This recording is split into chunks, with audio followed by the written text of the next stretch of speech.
बिस्मिल्लाहिर्रहमानिर्रहीम। प्रोग्राम से ज़िंदगी के साथ आपका मेज़बान डॉक्टर मोहम्मद सज्जाद खान आपकी खिदमत में हाजिर है। इतवार को हम ये प्रोग्राम आपके लिए लेके आते हैं जिसमें बात करते हैं आपकी सेहत से मुतालिक और नित नए टॉपिक जो है वो आपके साथ हम शेयर करते हैं ताकि घर बैठे हुए आपको आपकी बीमारी से मुतालिक जो है वो अवेयरनेस आ जाए।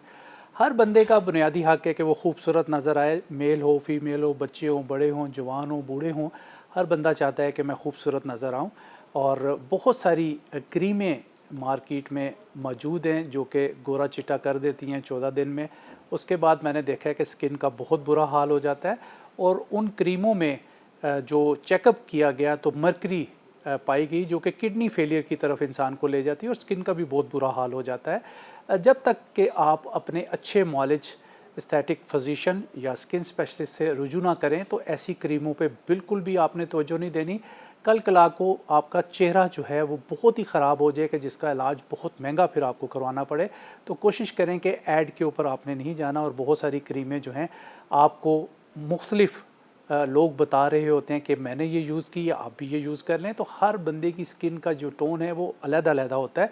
तो इसलिए कोशिश करें कि अपने डॉक्टर से पूछे बगैर आप कोई चीज़ भी जो है वो यूज़ ना करें। बहुत सारे लड़के लड़कियों को यंग एज में हम देखते हैं कि एक्नी प्रॉब्लम बहुत ज़्यादा होता है और उसके वो मुख्तलिफ़ टोटके भी कर रहे होते हैं और हाथ से उसको पिंच भी कर रहे होते हैं जिससे कि बहुत ज़्यादा उनका जो है वो एक्नी स्प्रेड कर जाता है पूरे चेहरे पे, क्योंकि चेहरा ही हमारा आईना होता है। तो कोशिश करें कि चेहरे को साफ़ सुथरा रखना है और अपने दिल को भी साफ़ सुथरा रखें। कीना हसद बुग़ज़ जो है ये भी आपने निकाल देना है, ये भी चेहरे पे आ जाता है। तो आज हम बात करेंगे स्किन की मुख्तलिफ़ बीमारियाँ और इसमें लेटेस्ट जो अपडेट चल रहा है। एस्थेटिक क्लिनिक बहुत ज़्यादा जो है वो पाकिस्तान में बने हैं, पुराने भी हैं नए भी हैं। उन सब चीज़ों को आज लेके हम आपको बताएंगे कि आपने कौन सा जो है वो ट्रीटमेंट आपके लिए अच्छा है। जो हमारे साथ डॉक्टर साहब यहाँ पे मौजूद हैं, डॉक्टर सुमेरा नज़ीर साहब हैं, आप एस्थेटिक फिजिशियन हैं।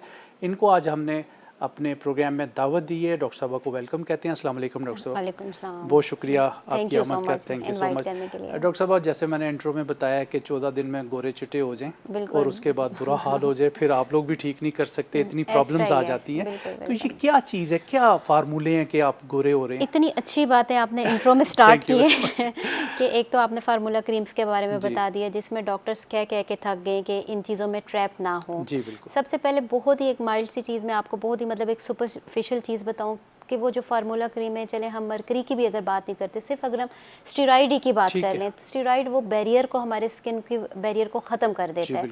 ठीक है, उसके बाद पेशेंट हमारे पास जब आते हैं क्लिनिक पे, वो क्या होता है कि उनकी वेसल्स प्रोमिनेंट हुई हुई थी, स्किन बहुत पतली हुई होती है, बिल्कुल पतली हुई होती है। फिर उसका अनफॉर्चुनेटली हमारे पास उसका कोई हल नहीं होता। ठीक है। तो मतलब ये जो फार्मूला क्रीमें हैं इसके लिए तो माजरत के ये मत लगाएं कोई भी, ठीक है, क्योंकि आपको बहुत जल्दी रिजल्ट देगी। शादी करीब है ना, तो रंग काला है कि मैं क्या करूं, मैंने तो फौरी तौर पे लगानी है। लड़की तो ये कह रही होती बहुत कम लोग हैं कि जिनकी बहुत शॉर्ट टाइम पे शादी अरेंज होती है, वरना एक टाइम होता है आपके पास। तो किसी के पास भी अगर ऐसी कोई इवेंट आने वाला है तो 2-3 मंथ है तो आपके पास काफ़ी है कि अपनी स्किन को आप निखार सकते हैं। किसी अच्छे एस्थेटिक फिजिशियन डर्मेटोलॉजिस्ट का मिल के आप बेहतर कर सकते हैं अपनी स्किन को।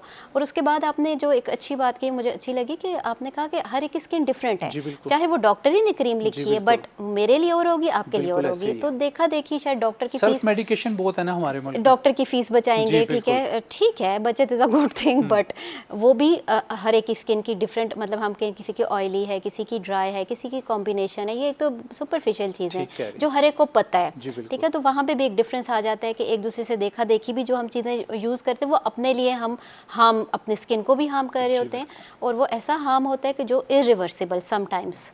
तो वो फिर हमारे हाथ में भी कुछ नहीं होता कि हम उसके लिए क्या करें पेशेंट के लिए, हम भी वहाँ पे बेबस हो जाते हैं। बिल्कुल। डॉक्टर साहब अगर बात करें यंगस्टर्स में एक्नी का प्रॉब्लम, स्टार्ट यहीं से कर लेते हैं क्योंकि बहुत सारे बच्चे बच्चियों को प्रॉब्लम आता है। एक्नी इतनी ज़्यादा क्या होती है कि प्यूबर्टी एज में ये लाजमी है?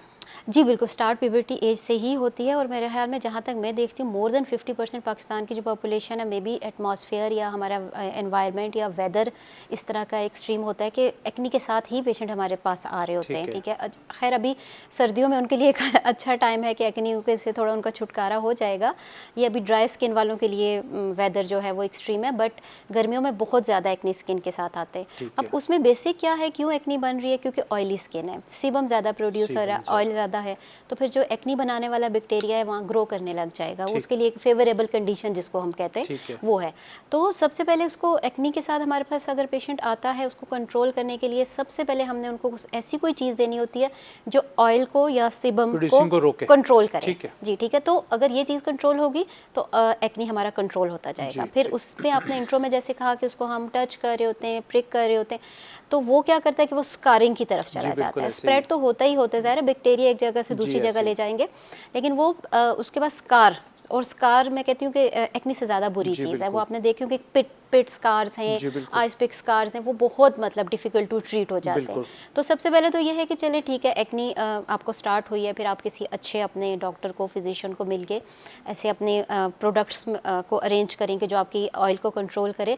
और दूसरी बात यह है कि उसको अपनी हाइजीन का भी ख्याल रखना चाहिए, ठंडे पानी के कम से कम छींटे ही मारें गर्मियों में ऑयली स्किन के लिए बहुत अच्छा होता है कि आप बिल्कुल ऑयली स्किन के लिए बहुत अच्छा है कि आप दिन में 4-5 दफ़ा, क्योंकि वो एक्स्ट्रा ऑयल कुछ हम पानी से भी धो रहे होते हैं। जी, तो हाइजीन का ख्याल भी करना जो है वो बहुत ज़रूरी है, ऑब्वियसली बेसिक। खास तौर पे जो बच्चे हमारे बाइक चला रहे होते हैं, जी, तो वो डस्ट कितनी ज़्यादा, अब तो हमारी छोटी बच्चियां भी वो बाइक चला रही हैं, तो हेलमेट का इस्तेमाल बहुत ज़रूरी है। फिर जब आप घर जाएं तो फेस मास्क जो है फेस लोशन से इसको साफ करके तो फिर आप क्लिनजिंग एक बेसिक होनी चाहिए हमारी रूटीन में। रात के वक्त कुछ जो दिन में धूल मट्टी जो हमारे फेस पे लगी है, ताकि वो क्लिनजिंग में हम वो साफ़ कर सकें। तो एक बहुत बेसिक चीज़ है। एक कोई भी मॉइस्चराइज़र ले लें, ज़रूरी नहीं कि कोई बहुत हाई फाई किस्म का आप मॉइस्चराइज़र ही लें या मतलब क्लिनजिंग जेल ही लें, कोई भी मॉइस्चराइज़र लें, 2-3 मिनट के लिए उसको अपने फेस पे जेंटली रब करें और उसको वॉश कर दें। तो जी डॉक्टर साहब, एक छोटा सा ब्रेक है। जी नाजरीन, एक छोटा सा ब्रेक है, stay with us. Welcome back नाजरीन, आपसे हम बात कर रहे थे डॉक्टर साहब। डॉक्टर साहब, बाज़ लोग पिंपल्स में जो मेडिकेटेड सोप शुरू कर देते हैं खुद से, जी, हालांकि वो ठीक नहीं है जी, तो वो डॉक्टर से पूछे बगैर ना यूज़ किए जाए तो बेहतर है। ऑब्वियसली वही बात है, गूगल भी एक बहुत बड़ा डॉक्टर बना हुआ। अब तो डॉक्टर्स ने कुछ ने तो लिख के लगा दिया कि गूगल सर्च के चैट से भी, जी जीपीटी चैट से भी, तो कि मतलब गूगल सर्च करके हमारे पास जो आएगा हम डबल चार्ज करेंगे आपको, क्योंकि वो चीज़ें फिर ख़राब हो जाती हैं। ठीक है, बेसिक इन्फॉर्मेशन ज़रूर लें, ऐसा नहीं है, ये ऑब्वियसली हमारे ही बेनिफिट के लिए जीपीटी है, एआई है, जो भी है, लेकिन अपने ऊपर ऐसे तजर्बे ना करें, थोड़े बहुत इन्वेस्ट करें अपनी स्किन पे। मैं हमेशा पेशेंट को एडवाइस करती हूँ, रिकमेंड करती हूँ कि 6 महीने में 8 महीने में एक दफ़ा डॉक्टर को ज़रूर अपनी स्किन दिखा लिया करें। चेकअप तो लाजमी, हम कहते हैं डॉक्टर साहब बहुत महंगे, हम नहीं जाएंगे। ऐसे यही तो घर में मुख्तलिफ टोटके करने से, बेसन से मुंह धो लिया, जी, दही लगा लिया, इस तरह। अच्छा देखिए, ये जो बेसन दही की आप बात कर रहे हैं, डॉक्टर साहब आपकी बात काट रहा हूँ, ब्यूटी पार्लर में भी बहुत ज़्यादा ट्रीटमेंट लोगों ने देने शुरू कर दिए, ये भी एक गलत थेरेपी है। बिल्कुल, क्योंकि वो डॉक्टर नहीं है। कुछ तो ब्यूटिशियंस ने चले डॉक्टर्स हायर किए हैं, कुछ समझ आती है कि वो है, बट ऑब्वियसली कोई अपनी डोमेन में रहना इज़ अ बेटर थिंग। हम ब्यूटी पार्लर वाले काम स्टार्ट कर दें और वो डॉक्टर वाले कर दें तो बेनिफिट नहीं होगा, फिर लोगों को नुकसान होगा। ठीक है, तो अपनी डोमेन में रहना मेरा ख्याल में बहुत ज़रूरी है। मगर डॉक्टर साहब आप भी बहुत खूबसूरत इंसान बना के बाहर निकालते हैं, होंठ कोई बड़े करा रहा है, कोई छोटे करा रहा है, तो ये ट्रेंड क्यों चल पड़ा इतना ज़्यादा? देखिए, एस्थेटिक कहा जाता है जो अल्लाह ताला ने हुस्न दिया है वो सबसे बेहतरीन है और कलर भी वही अच्छा है। अच्छा, यकीन करें कि पेशेंट जब हमारे पास आता है, हम उनको नहीं कहते कि आप ये करवाएं वगैरह, वो हमें आके कहता है कि मुझे ये करवाना है, और हम कहते हैं ओके, या उनके लिए अगर वो ठीक हो तो अब की एडवांसमेंट इतनी है कि पेशेंट खुद आके हमें सजेस्ट करते हैं, खासकर हाँ जी एस्थेटिक, और हमें लगे कि अगर वो उनकी स्किन के लिए ठीक है, आईब्रो अपलिफ्ट कर दे, होंठ बड़े कर दें, छोटे कर दें, बस ये कंपटीशन आपको पता है, देखा देखी, ये सारे इन चीज़ों में हम पड़े हुए हैं। ये सब कुछ हम इंक्लूडिंग में भी, ऐसे नहीं है कि हम नहीं करते, सब करते हैं। जहाँ तक एक मॉडरेट रह के ये चीज़ें कर लेना, कोई उसमें बुराई नहीं है। अगर डॉक्टर आपको सजेस्ट करता है, उसके कोई साइड इफ़ेक्ट आपको पहले ही बता देता है, डाउन टाइम एक चीज़ होती है जो कि आपने आफ्टर केयर इसकी क्या क्या करनी है, अगर उन चीज़ों को फॉलो करके करते हैं तो ठीक है। आप क्या डॉक्टर साहब ये ट्रेंड यूरोप से यहाँ पे मुंतकिल हुआ, क्योंकि आप बाहर से स्टडी किया हुआ है, तो क्या वहाँ पे भी बहुत ज़्यादा था? बिल्कुल, ये चीज़ें पहले वहाँ पे हो चुकी होती हैं, फिर वहाँ नई चीज़ें आती हैं और फिर वो हम अडॉप्ट करते हैं। ठीक है, तो ये आती वहीं से हैं पहले। ठीक है, जी, तो अब ट्रेंड जो है वो देखा देखी बढ़ता चला जा रहा है। ट्रेंड बहुत ही डिफरेंट चेंज, और मतलब सॉरी टू से बड़े अजीब अजीब से ट्रेंड आ रहे हैं। जैसे अब कैट आई का ट्रेंड आ रहा है, उसमें आंखें बिल्कुल आपकी कैट की तरह की जा रही हैं, मतलब वो बाहर के कंट्रीज में, अभी पाकिस्तान में तो मैंने नहीं देखा कि उसकी तरफ लोग आए हों, बट ट्रेंड बड़े चेंज से आ रहे हैं और ऑब्वियसली हम अडॉप्ट करेंगे। ठीक है, तो ये कौन सा तबका है जो ये इस तरह ज़्यादा जा रहा है? क्योंकि लो कॉस्ट वाले लोग तो इसको अफोर्ड नहीं कर सकते जी, तो जैसे अपलिफ्ट कर लिया हमने, होंठ जी, बड़े कर लिए जी। या आईब्रोज ऊपर, ये कितने टाइम के लिए होती है? 1 साल के लिए, 6 माह जी। के लिए फिर करवाना पड़ता है बिल्कुल, इसको? बिल्कुल रिपीट। जैसे अगर आप यही होंठ बड़े करने का कहें जिसमें हम फिलर यूज़ करते हैं, वो 6 से 8 महीने, 8 महीने ज़्यादा से ज़्यादा साल कर लें चलें, ठीक ठीक है? है। रिपीट ज़रूर करना पड़ता है। ऑब्वियसली प्रोसीजर्स कॉस्टली भी हैं थोड़ा-सा, मैं कहूँगी कि हायर तबके वाले भी करवा रहे होते हैं, बट मीडियोकर्स भी करवाते हैं कहीं न कहीं से। कमेटी-कमेटी डाल के? जी, जी, कहीं न कहीं से अरेंज करके अच्छा, करवाते हैं, ठीक। क्योंकि औरतों का आपको पता है कि वो अपने आप को लेके कहीं जी। न कुछ अरेंजमेंट्स कर लेती हैं। अच्छी बात है, self care is not a bad thing. ठीक है। लेकिन ये है कि बहुत ज़्यादा भी, या तो बहुत ज़्यादा केमिकल्स में एक्सपोज होना is not a good thing, ठीक है? और बहुत ज़्यादा भी इन चीज़ों में मैं एज अ डॉक्टर भी नहीं रिकमेंड करती, ठीक ठीक है। है? एक आप वाली बात है, कुदरती जो आपका हुस्न है, हाँ ठीक है, अगर आपका एक्नी हो गया, आपको मिलाज़मा, हाइपर पिगमेंटेशन, तब डॉक्टर के पास जाएँ, वो आपको ट्रीट करेंगे उसको जी, लेके रिगार्डिंग। जी। बाकी कोई कलर फेयरनेस की आप बात करें, देखिए वो जेनेटिक्स में है, जी। ठीक है? वो एरिया टू एरिया ये है। सांवला कलर देखें एशिया में बहुत ही खूबसूरत माना वो जाता है, तो ठीक है? टैन हो रहे होते हैं ना, टैन हो रहे वो होते तो हैं, मगर वो भी लोग जा रहे हैं आपके पास, जी। जी हमें चिट्टा कर दें, गोरा कर दें। वो सनब्लॉक ऐसे यूज़ कर रहे होते हैं कि जब ज़्यादा धूप ताकि वो एब्जॉर्ब हो और हम टैनिंग की तरफ जाएं। ठीक है। तो हर एक वो नेशन की अपनी अपनी आपको पता है ना साइकी है कि किस तरह हमने क्या करना है, लेकिन हम अभी उधर ही फंसे हुए हैं बेसिकली। सही, सही। डॉक्टर साहब मुझे करेक्ट कीजिएगा, मैंने एक जगह पे पढ़ा था कि जो सन ब्लॉक है वो सर्दियों में भी यूज़ करना चाहिए, जी। ना सिर्फ गर्मियों में, जी। और 8 घंटे के बाद इसको मुंह धो के आप दोबारा अप्लाई करें। जी। चाहे तूफान आ रहा है, बारिश जी। आ रही है, आपने इसको लगाना ही जी, लगाना है। जी। मगर ये कि सर्दियों में हम बहुत कम हो जाते जी। हैं, गर्मियों में हम इसको अप्लाई करते हैं। क्या जी। सर्दियों में भी हमें यूज़ करना बिल्कुल चाहिए? उसी तरह हमें सर्दियों में भी लगाना चाहिए जैसे गर्मियों में लगाते हैं हम। सर्दियों बल्कि आप देखें, सर्दियों में तो हम वैसे एक्सपोज हो रहे हाँ, होते हैं धूप हाँ, में, हाँ। गर्मियों में तो जिस हद तक हो सके हम जी, बचते ही हैं। जी। तो सर्दियों में भी लगाना है, क्लाउड में भी लगाना है, अच्छा, क्योंकि क्लाउड में भी कुछ ना कुछ सन का इफेक्ट आ रहा होता है, ठीक है। ठीक है? खासकर वो जो बहुत ही सुपर सेंसिटिव स्किन है धूप से लेके। जी, बिल्कुल। अब ये सेंसिटिविटी वहाँ से भी स्टार्ट होती है जब ये हम कोई फार्मूला क्रीम्स लगाते हैं, तो वो स्किन बैरियर ख़त्म होता है, तो सेंसिटिविटी उन लोगों में भी होती है। सेंसिटिविटी नेचुरल भी कुछ स्किन में होती है। ठीक है। तो वो लोग जो सेंसिटिव हैं लाइट को लेके, सनलाइट को लेके या नेचुरल लाइट को भी लेके, ये हमारी दूसरी सॉरी लाइट को लेके, तो उनको क्लाउड्स में भी लगाना चाहिए। और आपने कहा 8 घंटे में रिपीट करें, नहीं, उसको तकरीबन 2 घंटे में अच्छा, रिपीट फिर करना रिपीट होता कर है, लें, ठीक क्योंकि है। देखिए हम खुद ही वाइप कर रहे होते हैं, जी। पसीने में उतर जाता है और इफेक्ट भी ख़त्म हो जाता है। तो अगर आप प्रॉपर अगर तरीका कहें कि सन ब्लॉक का क्या है, तो तकरीबन 1.5-2 घंटे में रिपीट करना एक होता है। आम आदमी के लिए क्या वैल्यू होनी चाहिए? SP 100, 80, 60 कौन सा? इंडोर अगर काम करें, ठीक है, सिर्फ आना जाना है धूप में, तो फिर 60 इज़ एनफ, अनफ, ठीक है? अगर कोई फील्ड वर्क करें जैसे कोई या स्पोर्ट्स वाले लोग हैं, उनके लिए 100 इज़ बेटर। ठीक है। आउटसाइड अगर आपने ज़्यादा टाइम जी, जी, सूरज फिर के उनके लिए सामने हाँ एक्सपोज जी, होना जी, है जी, तो वरना अगर ऑफिस वर्क जिस तरह है तो वो 60 इज़ एनफ। अब 40 स्कूल to गोइंग 60 बच्चे हैं, जी। प्राइमरी क्लास या सेकेंडरी क्लास के, इनको भी 60 अनफ है? जी हाँ, 60 इनफ है उनके लिए। बच्चों के लिए फिर ज़रा थोड़े से डिफरेंट आ जाते हैं, जिसमें अच्छा। थोड़ा सा उन्होंने माइल्ड रख के किया हुआ होता है, तो वो बच्चों के स्पेसिफिक लगाना ही उनके लिए बेहतर है। ठीक है। डॉक्टर साहब ऐसा भी है कि छोटे बच्चों को भी माएँ लेके आपके पास आ जाती हैं कि इनको भी रंग गोरा कर दें और इनको भी ये चीज़ कर दें, बिल्कुल, तो बिल्कुल। इसमें भी आप लोग काउंसलिंग करते हैं? जी, खासकर क्योंकि बच्चे स्पोर्ट्स कर रहे होते हैं, जी। तो वो एक टाइम आता है बच्चे बहुत ही टैन होते हैं, वो अपनी शक्ल ही बिल्कुल ना उन्होंने कुछ ना कुछ की हुई होती है, वहाँ हम उनको ये कहते हैं कि स्पोर्ट्स भी ज़रूरी है ऑब्वियसली। ठीक है, मदर कंसर्न्स हैं कि कलर ख़राब हो रहा है, लेकिन वो दोनों को बैलेंस करें, यही है सन ब्लॉक लगाएं, ऐसे टाइम पे बच्चा स्पोर्ट्स करे जहाँ एक्सट्रीम जिस टाइम धूप ना हो, लाइक इवनिंग के टाइम पे कर ले, तो वो बैलेंस कर ले। बट आती है आप वाली बात, तो बिल्कुल ठीक है। ट्रीटमेंट आप मना करती हैं अर्लियर एज में? हम उनको थोड़ा गाइड करते हैं, ठीक ठीक है। है, कि किस तरह धूप आपको कम इफ़ेक्ट कर सकती है। ठीक है। और किस एज में डॉक्टर साहब आप प्रोसीजर्स करवाने चाहिए, लड़कियों या लड़कों को? किस एज में या किसी भी एज में करवा सकते हैं? जी, वैसे तो आप कहें कि 14 के बाद इट्स सेफ, अच्छा, it's ठीक है, safe, ठीक। सेफ हो जाता है। फ्यू प्रोसीजर्स, नॉट ऑल, क्योंकि कुछ देखें सम जो होते हैं वो माइल्ड इन्वेसिव की जी, तरफ चले बिल्कुल, जाते हैं, ठीक। वो तो नहीं, वो तो 2022 के बाद ही करवाने चाहिए। ठीक है। लेकिन 14 के बाद करवा सकते हैं अगर रिक्वायर्ड हो तो। वैसे ही ये ना हो कि ज़रूरत ना भी हो और आप लग जाएं, वो बात नहीं है। लेकिन 14 के बाद क्योंकि स्किन मैच्योर हो रही होती है, अभी बेबी स्किन वाला दौर ख़त्म हो रहा होता है ठीक है। 12-14 के बाद, ठीक है। प्यूबर्टी में जैसे हो, तो उस टाइम पे आप अगर आपको डॉक्टर सजेस्ट करते हैं माइल्ड प्रोसीजर्स की तरफ जा सकते हैं। ठीक है। जी। और लेज़र हेयर रिमूवल जो है, जी। ये फॉरएवर होता है या फिर इसको करवाना पड़ता है? जी, लेज़र हेयर रिमूवल का एक मिसकॉन्सेप्ट यही बना हुआ है कि ये 100% रिडक्शन जी, करता है, बिल्कुल। ऐसा नहीं है। 100% रिडक्शन नहीं करता, ये 70 to 80% हेयर रिडक्शन करता है, ठीक है। ठीक है, क्योंकि अभी मार्केट में एक लेज़र ही ऐसी चीज़ है जो 70-80% हेयर रिडक्शन करता है, ठीक तो है। इसलिए इसको लॉन्ग टर्म या लॉन्ग लास्टिंग या परमानेंट का नाम दिया जाता है। ठीक है। नियर फ्यूचर में भी कोई ऐसा लेज़र आ जाएगा जो 100% करेगा, बट अभी जो लेज़र्स हम यूज़ कर रहे हैं जिसमें डायोड है, ND-YAG है, डिफरेंट काइंड के हमारे पास लेज़र्स होते हैं, तो वो 70-80% हेयर रिडक्शन कर देते हैं। अब जब अपने पेशेंट अपने प्रॉपर सेशंस ले लेते हैं, जो 6 to 8 सेशंस रिक्वायर्ड होते हैं, रिकमेंडेड जो सेशंस है, उसके बाद आपको मेंटेनेंस की ज़रूरत पड़ सकती है।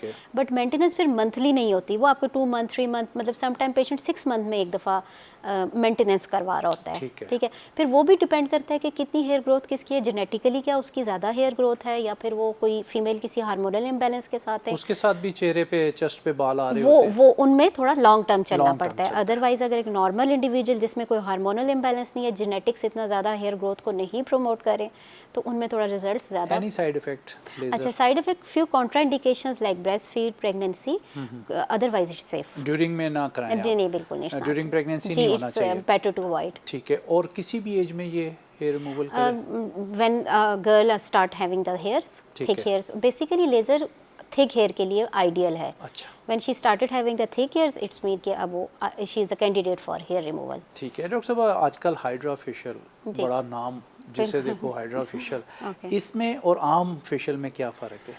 जी, आम फेशियल जो पॉलर पे कर रहे होते हैं, बेसिकली उसमें कोई मशीन इन्वॉल्व नहीं होती, हाथों से ही जो भी हो रहा होता है। ठीक है, हाइड्रा फेशियल में इट्सल्फ, जैसे फेशियल के साथ हमने हाइड्रा लगा लिया हुआ है कि वो मॉइस्ट भी करेगा स्किन को, उस तरह आपको वेट करेगा। जी, वेट भी करेगा स्किन को। इसमें मशीन इन्वॉल्व होती है और फ्यू बाकी हम लोग साथ सीरम्स वगैरह लगाते हैं। वो जो सीरम्स लगाते हैं, मशीन का ये फ़ायदा होता है वो सीरम्स को पुश करती है स्किन के अंदर, अदरवाइज सिर्फ ऊपर लगाने से स्किन तक ही ऊपर ही रह जाते हैं। काफ़ी बड़ा डिफरेंस है। जी, दिस इज़ अ डिफरेंस, वो पुश करती है इनर लेयर्स की तरफ। और बाकी आप डिफरेंस की बात करें तो वही बात है कि उसमें हमने मशीन में कुछ टाइटनिंग इफेक्ट्स भी होते हैं, पोर्स को साफ़ करती है, जैसे क्लॉग हुए होते हैं, मेकअप से हो जाते हैं, ऑयली स्किन वालों के लिए भी बहुत अच्छा है। तो मतलब hydra facial is a good thing. Few contraindication जिसमें बात करूँ कि एक्टिव एक्नी पे हाइड्रा फेशियल नहीं करना चाहिए। और कितने अरसे के बाद दोबारा रिपीट करना चाहिए? वैसे कि मंथ बाद इट्स गो टू रिपीट। जी, अच्छा, रिपीट जी, मंथ बाद, क्योंकि वही धूल मट्टी उन चीज़ों में हम फिर एक्सपोज हो रहे हैं, मंथ बाद आए। और इसके भी कोई साइड इफेक्ट नहीं? नहीं, ऐसा कोई भी नहीं है अभी तक कोई सामने नहीं, कुछ भी नहीं है। ठीक है, इसमें कोई ऐसा मसले वाली बात नहीं है। और फेस पे PRP जो है वो जिल्द पे क्या असरात इसके नुमायां नजर आते हैं? PRP बेसिकली अगर बात करें तो एंटी एजिंग है। ये भी बहुत इन हो गया जी, PRP एंटी एजिंग है।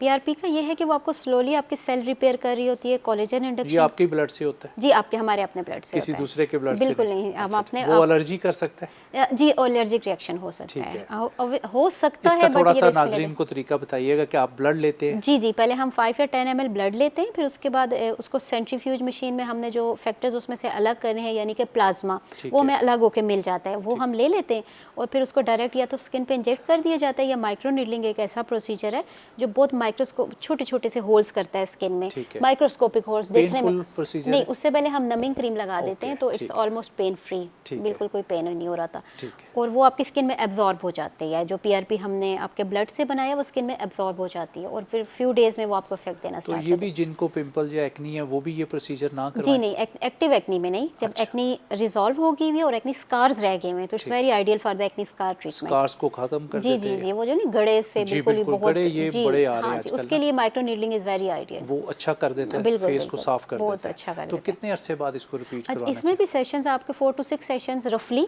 किसी को ज्यादा की तरफ भी जाना पड़ता है। आना पड़ता है? नहीं, मंथली। अच्छा, मंथली। जी, monthly, once in a month। जी, once in a month। तो कितने अरसे के लिए ये फिर ठीक रहता है? अगर जो हीलिंग हो गई, जो रिपेयरिंग होगी, वो वापस नहीं खराब नहीं होती है, वो परमानेंट ही होती है। और कुछ हीलिंग नहीं होती, क्योंकि समटाइम जो आपका स्कार है शायद वो इतना डीप चला गया हुआ है स्किन की लेयर्स में कि वो नहीं हील हो रहा होता, लेकिन जो हो जाता है वो परमानेंट होता है। आजकल डॉक्टर साहब हम देखते हैं कि मेल और फीमेल दोनों में हेयर फॉल बहुत है, ठीक है, तो इसमें PRP जो है वो हेल्पफुल है? जी, क्या स्टार्ट में हेल्पफुल है या ऑल टाइप ऑफ? ये अब देखिए, हम पेशेंट को ये कहते हैं कि वेट ना करें कि आप बिल्कुल ही ऐसे होके आए कि फिर हम कहें कि अब तो PRP क्या, अब तो ट्रांसप्लांट की तरफ चलते हैं।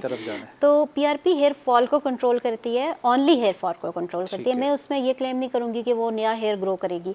हाँ, बेबी हेयर को स्ट्रॉन्ग जरूर करती है, थोड़ा उसको नरिश कर देती है, लेकिन वो सिर्फ हेयर फॉल को रोकती है। इसके भी 4 to 6 सेशन? जी, रफली हर महीने आके आप करवाएं? हर मंथ। मंथ ठीक में, है, मंथ तो में। वो भी उसी में वही तरीका है, वही blood तरीका लेके ब्लड लेके और आपके जिस तरह स्किन में लगाते हैं उस तरह हम स्कैल्प पे लगा देते तो हैं। इसमें ये है कि हेयर फॉल रुक जाता है। हेयर फॉल रुक जाता है। ठीक और है। अगर किसी को हेयर की ग्रोथ की भी ज़रूरत हो तो फिर वो ग्रोथ फैक्टर्स, एक्सोसोम्स, वो फिर डिफरेंट प्रोसीजर्स हेयर को रीग्रो करने के लिए हम रिकमेंड तो करते हैं। एक आम आदमी की अप्रोच में है ये ट्रीटमेंट, अब ये हम ज़्यादा तो कॉस्टली तो नहीं कोशिश है? करते हैं कि हर कोई करवा ले। ठीक है, इट डिपेंड्स के ठीक कोशिश है, करते हैं। मगर इतना कॉस्टली नहीं है ये, नहीं, अगर हम इतना यूरोप से मुकाबला करें तो। ऑब्वियसली ठीक वहाँ है। पे आपको पता है वहाँ पे एस्थेटिक तो दांत का एस्थेटिक प्रोसीजर तो डेंटल बहुत तो महंगे वो हैं। जी जी बिल्कुल, वहाँ के लोग भी यहीं आके करवा रहे थे। हमारे काफ़ी सारे पेशेंट्स हैं हेयर जो ट्रांसप्लांट इवन के यहाँ पे होता है आके, क्योंकि बाहर के ममालिक में तो जी बहुत मुश्किल है, बहुत मुश्किल है। फिर कॉस्टली है, यार जी टर्की में बहुत महंगा टर्की में ज़्यादा हो रहा है जी या पाकिस्तान में, जी। पाकिस्तान का जी बिल्कुल वहाँ पे ये चीज़ें थोड़ी सी कॉस्टली पड़ती हैं, इसलिए लोग कोशिश करते हैं कि यहाँ पे करवाएं। पीआरपी आप किन लोगों को ज़्यादा सजेस्ट करती हैं? पीआरपी हेयर फॉल के साथ अगर कोई हमारे साथ और आता है स्किन का? जी, जो एक्नी स्कार्स के साथ आए या उसको एंटी एजिंग अगर किसी को हो, जैसे कोई रिंकल्स के साथ हमारे साथ आया है और वो बोटॉक्स इंजेक्शंस की तरफ नहीं जाना चाह रहा या जाना चाह रही, वो कह रहे हैं नेचुरली कुछ करें कि हमारी स्किन बेहतर हो जाए, तो पीआरपी वो चीज़ है जो नेचुरल वो बेस्ट है। जी ठीक है। स्लो आपको इफेक्ट देगी बट नेचुरल इफेक्ट देगी। बोटॉक्स और फिलर्स में क्या फ़र्क होता है? Botox is for basically wrinkles, जो हमारे रिंकल्स बन उसको जाते हैं सबसाइड कर देता जी है? जी, उसको मसल में हम उसको इंजेक्ट करते हैं, वो उसको सबसाइड कर देता है। और फिलर इटसेल्फ जैसे नाम प्रेजेंट करे वो फिल करता है। ठीक है। जैसे आप कहें कि होंठों को फिल करना है, इन्हेंस करना है, फ्यू लोग चीक्स को करते हैं, तो वो फिलिंग के तौर पे काम आता है। इसमें भी टाइम पीरियड होता है कि ये 6 मंथ के लिए, 1 साल के लिए? ऑलमोस्ट तो लोगों को चॉइस आप देते हैं कि बिल्कुल आपने हम कौन- बता देते हैं स्टार्ट में। अगर हम नहीं बताते तो वो फिर ऑब्वियसली आपको पता है एक कंसल्टेशन में हम बताते हैं कि इतने टाइम में आपको रिपीट करना होगा। तो डॉक्टर साहब बार बार भी वही पेशेंट रिपीट हो रहे हैं आपके पास? जी, जिनको अच्छा जो इफेक्ट आता 6 है माह बाद या साल पहले आए थे फिर आ गए? बिल्कुल बिल्कुल, अगर सेटिस्फैक्ट्री रिजल्ट उनको आ रहा होता है तो वो बिल्कुल लोग आते हैं। उसमें आते रहते हैं जी वो आते आपके हैं, पास? आते हैं बिल्कुल ठीक है। आते हैं। और थ्रेड लिफ्टिंग भी आप लोग करते हैं? जी जी क्या ये सर्जरी के बगैर कोई चीज़ जी है? जी, ये नॉन सर्जिकल है थ्रेड क्या लिफ्ट इसका में। तरीकाकार है? इसमें सिंपली थ्रेड ही यूज होता है जो स्किन के अंदर डाल के स्किन को मेडिकेटेड कोई थ्रेड है? जी, जो हम ये सुचर्स जिनको कहते हैं ना, ठीक जो है। हम सिलाई सर्जरी मशीन वाला तो नहीं है? नहीं वो वाला नहीं है। सही। जो ये लोग घर में ना करना शुरू हो जाए। सर्जरी में जो यूज और होता है, इसके जो लिए भी एब्जॉर्बेबल एक्सपर्टीज चाहिए? ऑब्वियसली ठीक है, देखना है किधर डालना है, कहाँ से उसको सिमेट्रिकल दोनों तरफ से हमने करना है। तो जहाँ पे नॉन सर्जिकल तरीके ख़त्म है हो जाते हैं टाइटनिंग के, आई मीन टू से कि मतलब अब हमें लगे कि नहीं इस पेशेंट पे नॉन सर्जिकल तरीके नहीं काम करेंगे, ठीक है। अब हमें बिट मतलब उससे ऊपर जाना पड़ेगा, तो थ्रेड अपलिफ्ट की तरफ पेशेंट को सजेस्ट किए तो करते वो हैं। कितने अरसे तक कारगर थ्रेड रहता है? लिफ्ट साल से ज़्यादा ऑलमोस्ट जी, निकल जाता डिपेंड करता है कि किसी की बहुत सैगी स्किन है तो साल मिनिमम टाइम है, वरना 2 साल तक भी लोगों में स्टे करता है। फिलर, बोटॉक्स और इनमें से आप किसको ज़्यादा रेकमेंड करती हैं? थ्रेड को या किस, तीनों में से क्या चीज़ ज़्यादा होनी चाहिए? तीनों की अपनी अपनी इंडिकेशन है। अच्छा, देखिए ठीक है। बोटॉक्स इज़ फॉर रिंकल्स, जिनके फोरहेड पे बहुत ज़्यादा रिंकल्स हैं, ठीक है। उनमें थ्रेड नहीं काम करेगा उधर, उसके लिए हमें बोटॉक्स ही करना पड़ेगा। ठीक है। फिलर उन लोगों के लिए, ये जो नेज़ोलिबियल फोल्ड्स हैं जी। उसके लिए हम करते हैं। और फिर वही बात है कि जहाँ पे हमें लगे कि अब एज ज़्यादा है और ये चीज़ें नहीं काम कर सकती, तो फिर हम थ्रेड अपलिफ्ट की तरफ, मतलब सैगी स्किन, ठीक है। अगर किसी की बहुत सैगी स्किन है तो फिर थ्रेड अपलिफ्ट। तो किस एज तक ये सारी चीज़ें हम करवा सकते हैं और किस एज से करवानी चाहिए? थ्रेड अपलिफ्ट तो थोड़ा सा आई थिंक 40 प्लस ही में रिकमेंडेड है, अच्छा, क्योंकि नीचे उससे पहले तो इतनी ज़्यादा, उससे Skin पहले ठीक हम ही होती ठीक तकरीबन। भी होती है। और नॉन सर्जिकल चीज़ें जैसे हाइफू की मैं अगर बात करूँ, हाई इंटेंसिटी जी, फोकस बिल्कुल। अल्ट्रासाउंड रेज है, तो 40 से नीचे तो हाइफू भी काम कर रहा होता ठीक है, है। ठीक है। 40 से ऊपर ये होता है कि फिर अगर सैगी ज़्यादा है किसी की तो 50 में भी नहीं होती, बट ठीक है। It depends on all the. तो किस एज तक करवा लेना चाहिए? वो मतलब भी 60-70 तक भी हो सकते हैं ये प्रोसीजर? हाँ जी, आप वैसे रफली कहूँ तो 60 तक, शायद 60 के बाद बहुत सैगी है, फिर आपको वो सर्जिकल की तरफ जाना पड़ता है अगर कोई उसकी तरफ जाना जी, चाहिए। फिर डॉक्टर उसकी साहब अब बहुत सारे लोगों को जो है इनहेरिटेड बीमारियां भी चल रही होती हैं, जी, जिसमें जी। डायबिटीज़ है, जी जी दिल की बीमारियां जी, या जी। स्किन प्रॉब्लम जैसे सोराइसिस हम बिल्कुल, चंबल वगैरह कहते बिल्कुल, हैं, बिल्कुल। तो इनके लिए क्या हदायत होती हैं आपके? मतलब शुगर के पेशेंट को जो है अगर नीडलिंग की जाए तो जी, बाद जी। दफ़ा ज़ख्म ही नहीं पूरा हीलिंग होता, का प्रोसेस तो आ जाता है। इनके भी प्रोसीजर करती हैं आप चेकअप करवा के हाँ पहले, जी, अगर कंट्रोल शुगर है तो? जी जी बिल्कुल, अगर शुगर कंट्रोल है तो फिर क्योंकि तो हेयर ट्रांसप्लांट भी मुश्किल हो जाता है ऐसे जी। लोगों के लिए। अब हेयर ट्रांसप्लांट भी हम उन लोगों का करते हैं जिनका शुगर कंट्रोल है, तो फिर है। साथ प्रिकॉशंस हम ले लेते हैं कि जो हमने उनकी आफ्टर केयर उनको बतानी है कि एक शुगर वाले पेशेंट के लिए क्या है और एक नॉर्मल पेशेंट के लिए क्या है, तो फिर कोई कॉम्प्लिकेशन सामने नहीं आती। समटाइम अगर शुगर कंट्रोल में नहीं है या आपके हार्ट के बहुत ज़्यादा कोई प्रॉब्लम्स हैं, मैं इसकी बात कर रही हूँ हेयर ट्रांसप्लांट की, तो फिर उन लोगों में हम पहले जिनमें हाई ब्लड प्रेशर होता है वो भी देखिए हाई ब्लड प्रेशर भी पेशेंट कंट्रोल कर ही रहा होता है, अगर नहीं होता तो हम एट द स्पॉट मेडिसिन दे के कंट्रोल करते हैं, अगर वो नहीं कंट्रोल होता तो फिर हम नहीं करते। डॉक्टर साहब एक छोटे से ब्रेक का टाइम है, आपने कहीं नहीं जाना, हमारे साथ रहिएगा। वेलकम बैक नाजरीन, जहाँ से बात ख़त्म हुई थी वहीं से डॉक्टर साहबा से जो है दोबारा हम पूछते हैं। जी डॉक्टर साहबा, आपसे हम बात कर रहे थे। और डॉक्टर साहबा, जो लोग स्मोकर हैं, चेन स्मोकर हैं, क्या इनका भी हेयर ट्रांसप्लांट हो सकता है? ज़्यादा मुश्किल होता है? मुश्किल होता है हीलिंग, क्योंकि आफ्टर हीलिंग जो उसमें इन्वॉल्व है, तो वो स्मोकिंग की वजह से आपको पता है वेसल्स कंस्ट्रिक्ट हो जाती है, बॉडी से कैल्शियम ही निकला होता है। बिल्कुल बिल्कुल, तो वो हीलिंग नहीं हो रही होती। तो वो उधर हमने उनको ये बताना होता है कि फर्स्ट 10 डेज जो हैं वो हीलिंग के लिए बहुत इंपॉर्टेंट होते हैं ट्रांसप्लांट, हेयर ट्रांसप्लांट के बाद। तो उसमें उन्होंने कट डाउन तो ऑब्वियसली बिल्कुल नहीं कर सकता पेशेंट, तो कम हम कहते हैं कि हाफ कर दें। अगर कोई 10 सिगरेट्स पीता है तो वो बिल्कुल उसको 1-2 पिया, मतलब थोड़ी नीड पूरी कर लें, अदरवाइज ना करें तो बहुत अच्छा है, क्योंकि हीलिंग को इंटरफेयर करता है स्मोकिंग। और इसके बाद एंटीबायोटिक वगैरह कुछ टाइम के लिए खानी जी पड़ती है? बिल्कुल बिल्कुल, एंटीबायोटिक और पेन किलर वो हम दे रहे होते हैं देने होते जी। हैं। एक माइक्रो नीडल प्रोसीजर है, ये क्या चीज़ है? माइक्रो नीडलिंग, जैसे मैं आपको एक्सप्लेन कर रही थी कि ये बहुत बारीक बारीक सी नीडल्स होती हैं जो माइक्रोस्कोपिक होल्स कर रही होती हैं हमारे फेस के ऊपर, और उन होल्स में जब हम कोई सीरम या पीआरपी डालते हैं तो वो एब्जॉर्ब हो जाता है अंदर। ठीक है, तो अब ये जैसे पीआरपी की हम बात कर रहे थे, पीआरपी का प्लाज्मा बना, या तो उसको हमने स्किन पर डायरेक्ट इंजेक्ट कर दिया या माइक्रो नीडलिंग के साथ कंबाइन कर दिया। तो माइक्रो नीडलिंग और पीआरपी साइड बाय साइड चल रही होती है। बिल्कुल ठीक है। और ये इंजरी दे रही होती है स्किन, सॉरी मैं इंजरी दे रही होती है स्किन को, जब हील होती है तो वो बेटर हील हो रही होती है। अच्छा, बाज़ लोगों की जिल्द बहुत ही ब्लैक होती है और बेरौनक चेहरा होता है। जी जी, तो इसको रौनक लाने के लिए भी मुख्तलिफ चीज़ें करनी पड़ती हैं, क्योंकि बाज़ दफ़ा जब आप लोग प्रोसीजर कर देते हैं वो पहचाने भी नहीं जाते। ऐसा ही है। अब उसमें रौनक किस वजह से ख़त्म हुई है, या तो कोई ब्लड की कमी है, क्यों रौनक ख़त्म हुई है? स्ट्रेस, एंजाइटी भी ये चीज़ें देखिए ये चीज़ें भी तो बहुत ज़रूरी है।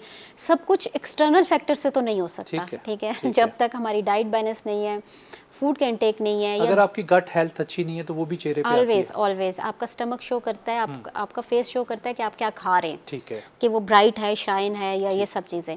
तो उन लोगों में थोड़ी सी इन्वेस्टिगेशन के बाद, खासकर फीमेल में आपको पता है आयरन की डेफिशिएंसी है, विटामिन डी की डेफिशिएंसी है, ये चीज़ें भी स्किन को डल करती हैं, या फिर सन बहुत बड़ा फैक्टर है स्किन को डल करने के लिए।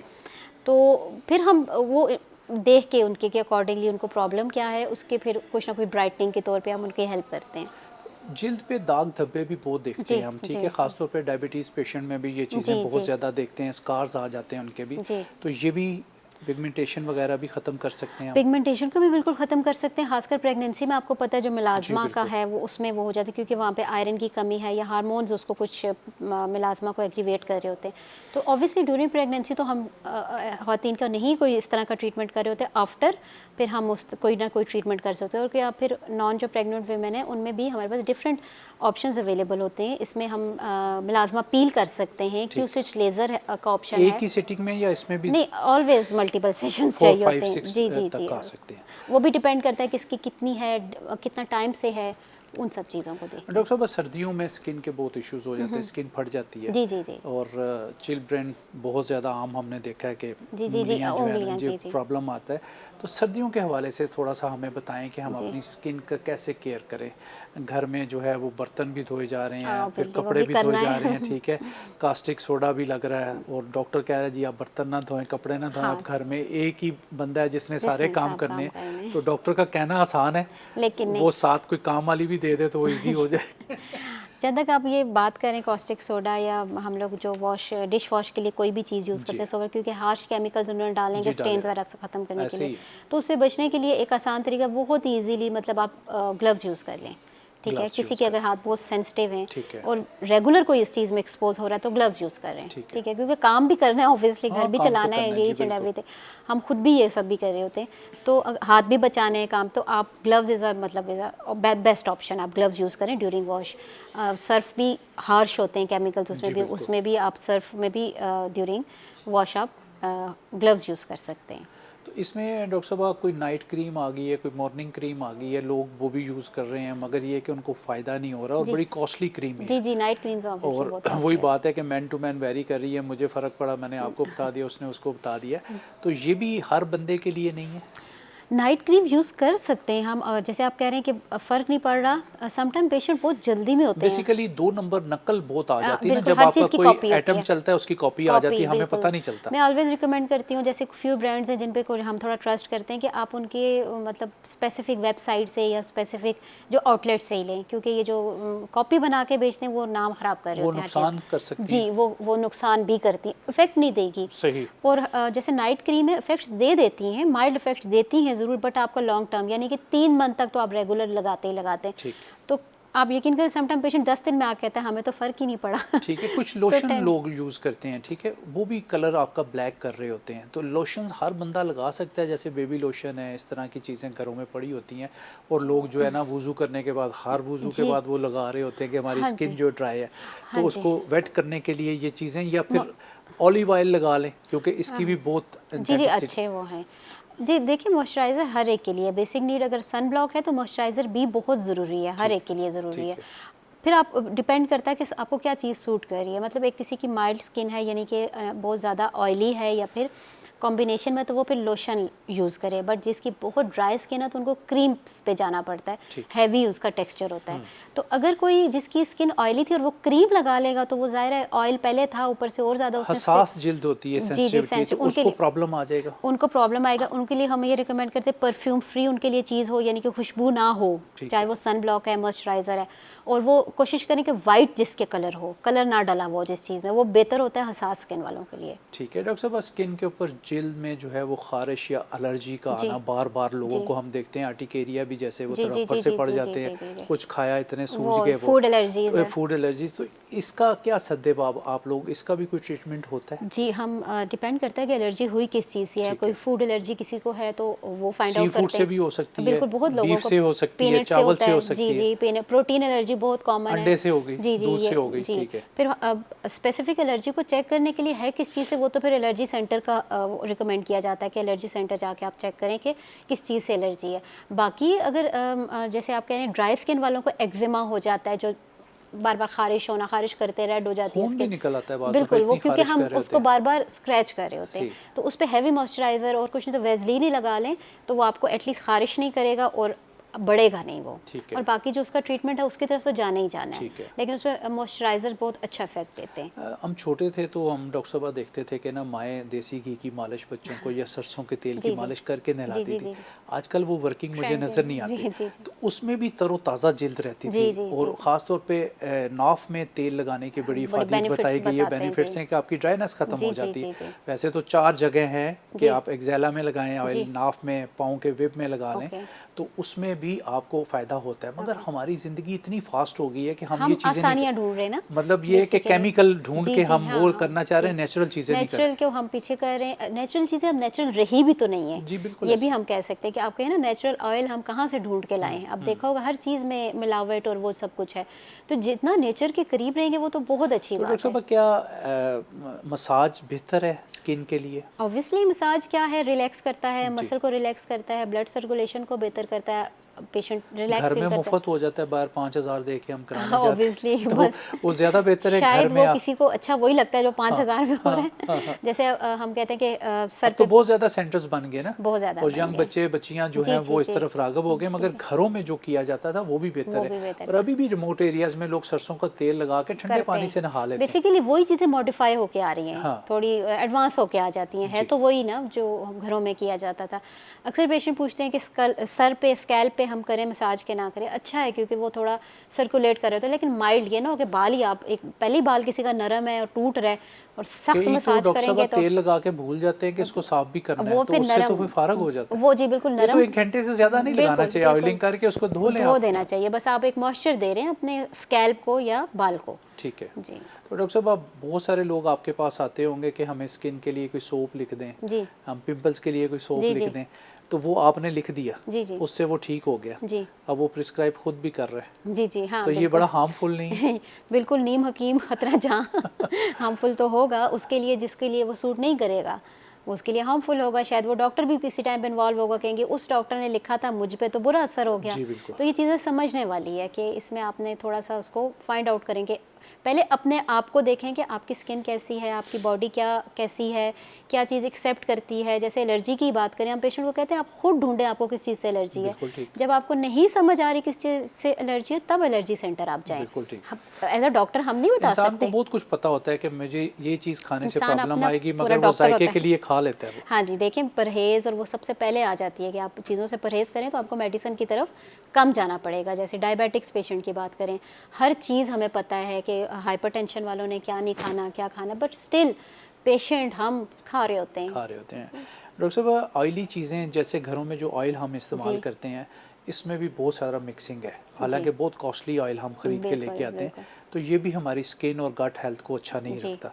तो इसको अल्टरनेट करने के लिए हमें मस्टर्ड ऑयल खा लेना चाहिए, ऑलिव ऑयल खा लेना चाहिए, तिलों का तेल खा लेना चाहिए, ये बेहतर हैं उन तेलों से जो चिकनाई पैदा करते हैं? अब देखिए उसमें भी कुछ कॉन्फ्लिक्शंस हैं कि जैसे ऑलिव ऑयल को कहते हैं कि ज़्यादा टेम्परेचर पे नहीं करना चाहिए, ऑलिव ऑयल का टेम्परेचर रेज ना करें। वो हमारे तो बहुत कुक करते हैं आपको पता है, वो फिर हम हर चीज़ अडॉप्ट नहीं कर सकते। फ्राई कुक करके नीचे उसको डाल लें तो वो ज़्यादा एंड पे, जैसे आप सैलेड में या तो डाल लें या एंड पे डाल लें।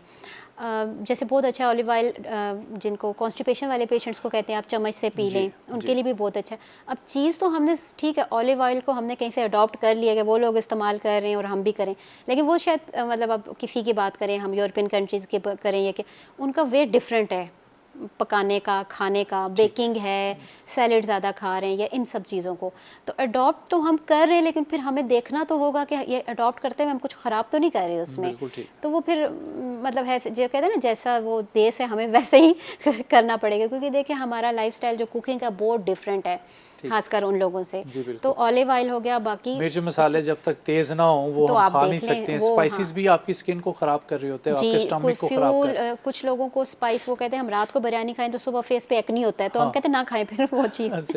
या एक्नी वाले पेशेंट कहते हैं कि हम क्या ना खाएं, हम कहते हैं वो चीज़ जो आपको एक्नी कर रही है वो चीज़ ना खाएं, कि उसको किसी लोगों को कैफीन से हो रही होती है, चॉकलेट ज़्यादा खाने से हो रही होती है, मिर्च मसालों से भी कुछ लोगों को होती है। और अगर किसी से आपको लगता है कि फूड से मुझे एक्नी लिंक्ड नहीं है, तो फिर खाएं जो खाना चाहते हैं। ठीक है। नींद और ग़िज़ा का स्किन के ऊपर क्या असर आता है, क्योंकि बहुत बड़ा ऑर्गन है हमारी बॉडी का, तो नींद भी पूरी हो तो स्किन आपकी अच्छी रहती है, हेल्दी? सबसे पहले तो नींद नहीं पूरी होगी तो आपके डार्क सर्कल्स आ जाएंगे, और डार्क सर्कल्स फेस पे सबसे पहले आंखें ही बंदा एक दूसरे को देख रहा होता है, ठीक है, और डार्क सर्कल्स से लोग बहुत परेशान रहते हैं।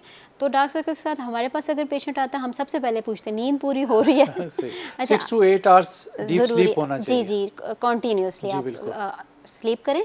और उसके बाद अब डार्क सर्कल्स की एक वजह ये मोबाइल्स भी हैं, आपको पता है, स्क्रीन पे फेस वो आइज को कंस्ट्रिक्ट करके देख रहे होते हैं। आप लाइट बंद करके जब देखते हैं तो दिमाग कह रहा है कि दिन है, वो सो ही नहीं रहा, सो भी नहीं रहा, उसकी ब्लू लाइट आपको दिन बिल्कुल, और फिर वो वेसल्स कंस्ट्रिक्ट करेंगी और फिर आपका सारा वो ब्लूइश एरिया दिखेगा। तो बिल्कुल नींद वाला तो बहुत बड़ा फैक्टर है। नींद और खाना आपकी स्किन पे, मैंने जैसे मैं पहले भी कह रही थी, प्रेजेंट करता है आप कितनी हेल्दी स्लीप ले रहे हैं, कितना हेल्दी खाना ले रहे हैं। ठीक है। तो नींद ये नहीं है कि बिल्कुल ही वो रात को, दिन को हम 7-8 घंटे सो जाएं, आप भी समझने कि ये तो बिल्कुल नहीं है। अल्लाह ने रात सोने के लिए बनाई है और दिन काम करने के लिए। तो हम उल्टा कर दिया, उसमें हम ना डालें कोई खलल, तो सोना जब हमने उस टाइम उठ जाते हैं, उठने के वक्त सो जाते हैं, तो इसीलिए हमारी सेहत। डॉक्टर साहब, ये फल फ्रूट की अगर बात कर लें तो ये भी स्किन के लिए बहुत हेल्पफुल है। बहुत लोगों को मैं देखता हूँ कि सुबह के टाइम वो 1-2 ग्लास जो है वो जूस पीते हैं, जबकि ये कहा गया है कि ये जल्दी शुगर को ट्रिगर कर जाता है। पल्प के साथ खाएंगे तो आपकी गट हेल्थ भी बेहतर रहेगी। तो जूसेस एक तो डब्बे वाले बिल्कुल नहीं पीने चाहिए, वो तो शुगर है, पॉइजन है, ओनली शुगर। हाँ, तो वो भी लोग पी रहे हैं मज़े से, कोला ड्रिंक्स पी रहे हैं, उससे भी कैल्शियम निकल जाता है, क्योंकि चीनी आपकी बॉडी से कैल्शियम निकालता है। दूध दही जो है ये भी आपकी गट हेल्थ को बेहतर करती है, आपकी स्किन को ग्लो करती है। कैल्शियम है, आपकी हड्डियाँ स्ट्रांग होंगी, ऑब्वियसली आपकी अगर बॉडी बेहतर होगी तो स्किन भी आपकी अच्छी प्रेजेंट करेगी। अगर एक बंदा है ही लेथार्जिक है, वो हर वक्त वो परेशान है, मतलब अपनी हेल्थ को लेके वो एक्टिव नहीं है, तो वो फेस से भी पता चल जाएगा कि ये कितना थका हुआ है, कितनी थकन है। नींद नहीं पूरी हुई भी तो भी बंदा एक्टिव नहीं होता। फिर आपने काम काज पे जाना है, आपने ऑफिस वर्क करना है, कुछ भी करना है, तो वो सब चीज़ें फिर आपको इफेक्ट करती हैं। डॉक्टर साहब, एक छोटे से ब्रेक का टाइम है, आपने कहीं नहीं जाना, हमारे साथ रहिएगा। जी नाजरीन, वेलकम बैक। आज हम स्किन के प्रॉब्लम पे जो है वो बात कर रहे हैं। डॉक्टर सुमैरा नज़ीर हमारे साथ मौजूद हैं, एस्थेटिक फिजिशियन हैं, और बहुत सारी चीज़ें उन्होंने आप लोगों को बताई हैं। यकीनन आप लोग इससे फ़ायदा उठाएंगे और अपनी स्किन का बहुत ज़्यादा ख्याल करेंगे। जी डॉक्टर साहब, हमारी बात चल रही थी आपके साथ। अच्छा डॉक्टर साहब, बहुत सारे लोग प्रोग्राम को देख रहे हैं आपका, ये बताइएगा कि कलर ब्लैक है जी, शादी को रह गया 1 महीना, अच्छा तो गोरा करना है, जी। तो क्या प्रोसीजर है, आपके पास पहुंच जाए फौरी तौर पर? अच्छा, उसमें देखिए कलर को, ब्लैक को, अगर हेल्दी स्किन है तो उसी पे आपको ना एक अपना होना चाहिए कि मेरी हेल्दी स्किन है, मुझे स्कार्स नहीं है, मुझे एक्नी नहीं है, मुझे मिलाजमा नहीं है। अगर ये सब चीज़ें हैं फिर ज़रूर आएँ आप हमारे पास, हम आपकी हेल्प करेंगे। ठीक है। लेकिन कलर को गोरा करने के लिए मेरा ख्याल में कि उस तरद्दुद में ना पड़ें, ठीक है। अगर ऐसा हो पेशेंट जाता है वैसे?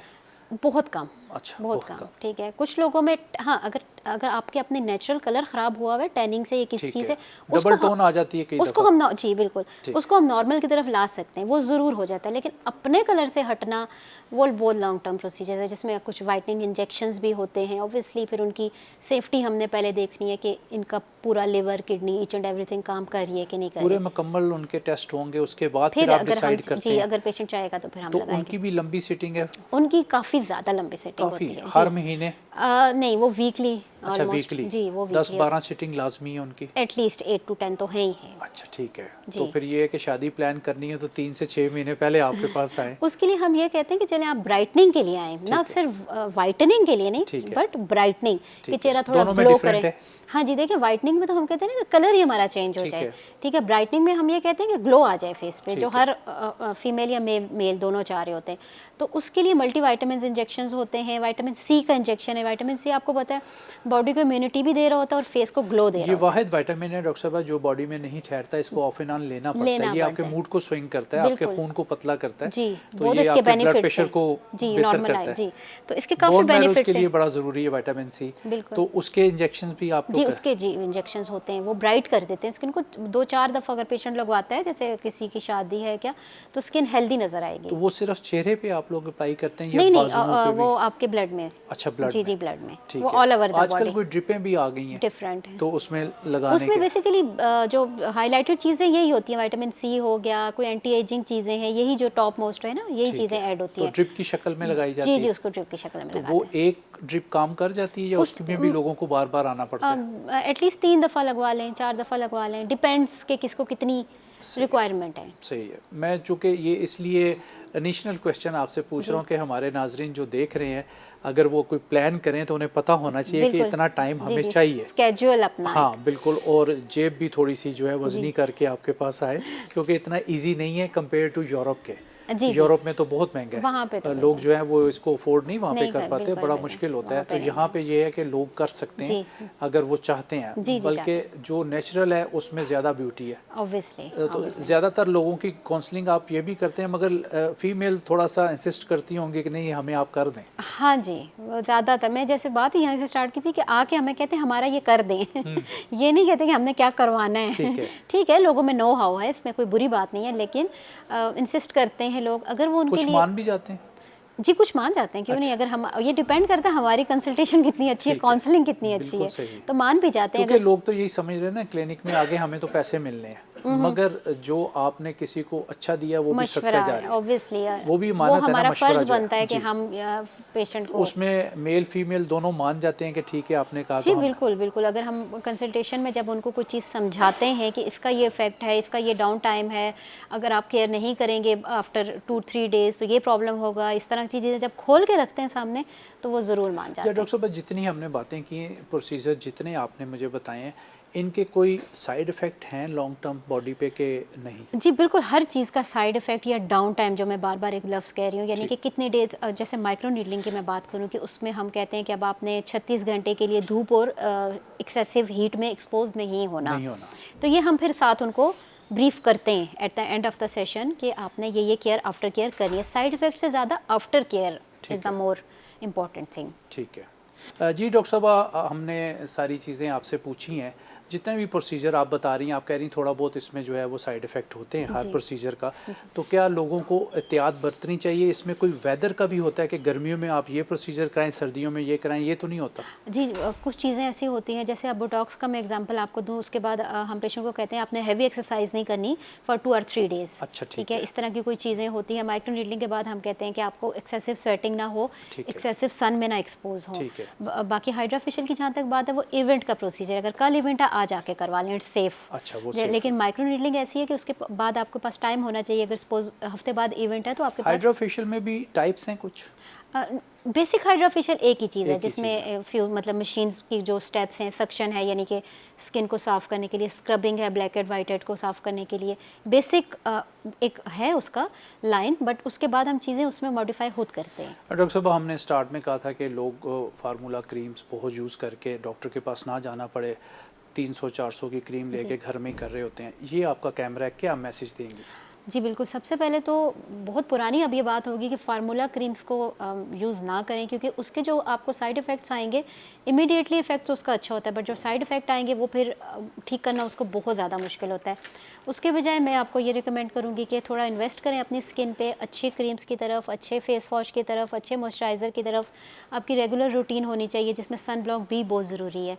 तो किसी फिजिशियन को, एस्थेटिक फिजिशियन को या फिर डर्माटोलॉजिस्ट को मिलके ये सब चीज़ें अपनी स्किन के लिए आप रिकमेंड करवाएं, और उसके बाद ये देखा देखी, सुना सुनाई चीज़ों पे अमल करके आप अपनी स्किन को तबाह बर्बाद ना करें। और उससे भी ज़्यादा इंपॉर्टेंट चीज़ ये है कि आपका लाइफस्टाइल हेल्दी होना चाहिए, आपकी नींद पूरी होनी चाहिए, खाना आपका हेल्दी होना चाहिए, नेचुरल चीज़ों की तरफ रहें। जो फ्रूट्स हैं, ये बहुत ब्लेस्ड हैं हम लोग कि ये सब चीज़ें ज़्यादा कंज्यूम करें ताकि आपकी स्किन ये शो करे कि आप खा क्या रहे हैं।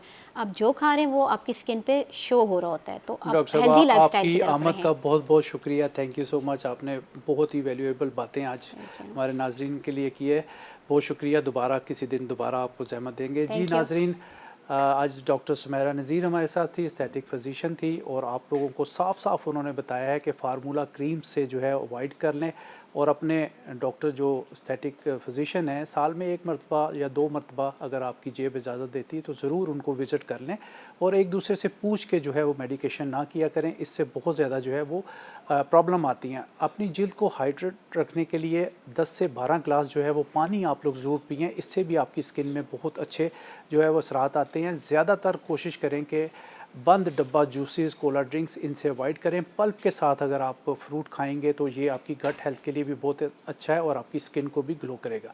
आज के लिए बस इतना ही। अपने मेज़बान डॉक्टर सजाद को दीजिए इजाज़त। इंशाल्लाह अगले वीक दोबारा आपकी खिदमत में हाज़िर हो जाएंगे। तब तक के लिए अल्लाह ने के